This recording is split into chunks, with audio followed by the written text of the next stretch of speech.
कांग्रेस के नेता राहुल गांधी एक बार फिर मोदी सरकार को किसान विरोधी साबित करने में लगे हुए हैं, लेकिन इस बार भी राहुल गांधी का खेल खराब हो गया है। बीजेपी ने ऐसा पलटवार किया है जिससे कांग्रेस के लिए जवाब देना मुश्किल हो गया है। दर्शकों, राहुल गांधी मोदी सरकार के हर फैसले का विरोध करने के लिए जाने जाते हैं। देश के लोग समझ चुके हैं कि राहुल गांधी सिर्फ अपने राजनीतिक फायदे के लिए बिना कोई तथ्य के आरोप लगाते हैं। भारत अमेरिकी ट्रेड डील को लेकर विपक्ष लगातार केंद्र सरकार पर हमलावर है। लोकसभा के नेता प्रतिपक्ष और कांग्रेस सांसद राहुल गांधी ने जहां एक ओर संसद में इस मुद्दे को जोर शोर से बनाए रखा, तो वहीं उन्होंने इस डील को लेकर सरकार से 5 सवाल भी किए। राहुल ने कहा कि यूएस ट्रेड डील के नाम पर हम भारत के किसानों के साथ विश्वासघात होते हुए देख रहे हैं, लेकिन बीजेपी ने जबरदस्त पलटवार कर करारा जवाब दिया। दर्शकों, रविवार को सोशल मीडिया प्लेटफॉर्म एक्स पर राहुल गांधी ने पोस्ट कर पीएम मोदी से 5 सवाल पूछे और सरकार पर भी हमला बोला। राहुल गांधी ने कहा कि इन मुद्दों पर किसानों को सफाई तो मिलनी ही चाहिए।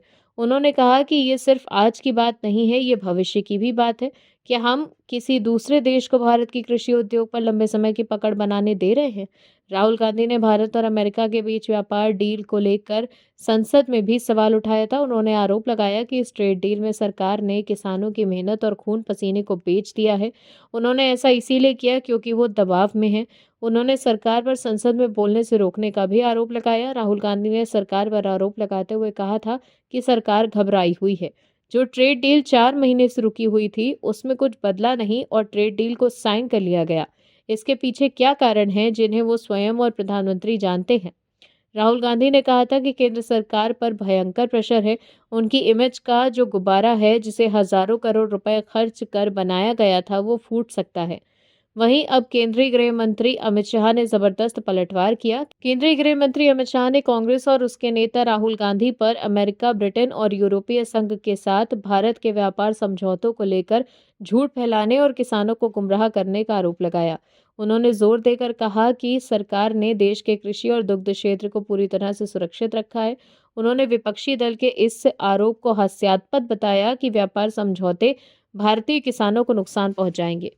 शाह ने कहा कि जब कांग्रेस के शहजादे राहुल गांधी संसद में खड़े होकर किसानों की सुरक्षा की बात करते हैं तो मुझे हंसी आती है। कांग्रेस का देश को गुमराह करने का एक लंबा इतिहास रहा है और अब वो व्यापार समझौतों को लेकर झूठ फैला रही है। शाह गांधीनगर में भारत की पहली केंद्रीय बैंक डिजिटल करेंसी आधारित सार्वजनिक वितरण प्रणाली शुरू करने के बाद एक सभा को संबोधित कर रहे थे। उन्होंने जोर देकर कहा कि प्रधानमंत्री नरेंद्र मोदी और उनकी सरकार ने हर वो समझौते में किसानों के हितों की पूरी सुरक्षा सुनिश्चित की है। मैं इस देश के किसानों, पशुपालकों और मछुआरों को आश्वस्त करना चाहता हूं कि यूरोपीय संघ, इंग्लैंड और अमेरिका के साथ हुए व्यापार समझौते में नरेंद्र मोदी ने अपने हितों की पूरी तरह से रक्षा की है। चिंता करने की कोई ज़रूरत नहीं है। शाह ने आगे कहा कि राहुल गांधी झूठ फैला रहे हैं कि प्रधानमंत्री मोदी ने इन समझौतों पर हस्ताक्षर करके भारत के दुग्ध क्षेत्र को खत्म कर दिया है। उन्होंने कहा कि हमने दुग्ध क्षेत्र का विस्तार किया है, इसे कमज़ोर नहीं किया। वहीं बीजेपी सांसद निशिकांत दुबे भी लगातार राहुल गांधी पर निशाना साध रहे हैं।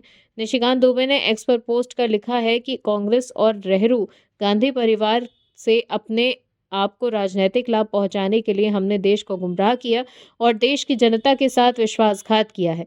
वही काम राहुल गांधी भी कर रहे हैं। तो देखा आपने कैसे बीजेपी ने पलटवार कर कांग्रेस की पोल खोल दी है। Bureau report, OMH news. आप दर्शकों से विनम्र निवेदन है कि चैनल को सब्सक्राइब जरूर करें